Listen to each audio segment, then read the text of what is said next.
Hello and welcome to my bathroom. Today I'm going to show you how to stretch paper. Why would you stretch paper?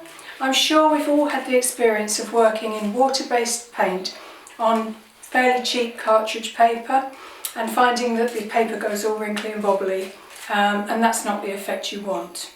If you stretch your paper before you paint, then you can maintain that nice flat surface. And even if you lose it while you're working, if it gets a bit wet and bobbles up, when it dries, it'll dry flat. Okay, so what you're going to need is some gum strip.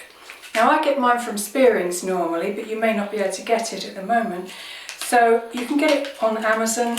It's simply a piece of brown paper one side with gummed the reverse, and you use that to secure the paper. Okay. You're also going to need a drawing board or something similar. This is just a sheet of MDF board. It's around about 8mm. It's probably adequate. A little bit thicker might be good. Or you could use an old chopping board if you've got one, if you don't have a drawing board. What you're going to do first is just lightly, with an old flannel or a J cloth, just dampen down the board a bit before you put your paper on, just to give a little bit of moisture to the surface of the board.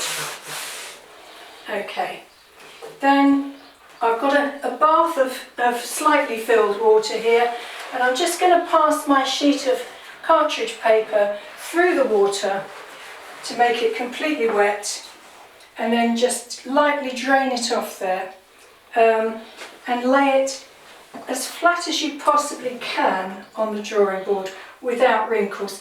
It's almost inevitable you'll get them, but don't worry about it for the time being. Right, well, I've pre-cut my gum strip here so that it's just slightly longer than the short edge. Two pieces slightly longer than the short edge, two pieces slightly longer than the short edge, sorry.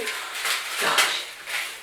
And what you're going to do is you're going to wet your gum strip, just running the gummy edge along the wet of the flannel, and then literally place it down on the board so that it's roughly halfway between, covers about the same amount of board as paper, and just go all the way around, just overlapping the corners so that it's nice and secure until you've done the whole thing. So here's your paper all ready and done, and you can just leave it here to dry. If it was an important piece of work and you really need this paper, or it's the last piece of paper or something, then it might be a good idea to do 2 layers of gum strip rather than 1. And when you apply it, just put it slightly behind the first row like that, and again go all the way around, and that will make it uber secure.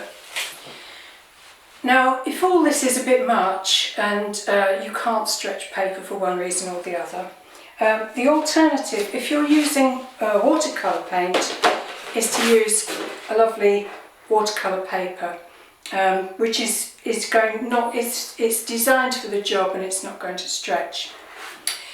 If you're using acrylic paint, you can either buy one of these canvases. You can buy it in most cheap art stores or online at Amazon or whatever, or you can make it yourself with a bit of old calico, staple gun and an old photo frame. Alternatively, you can just get a piece of MDF board like this, which is a bit of an offcut, and just cover it with either emulsion paint or gesso, and just use that as your painting surface for acrylic.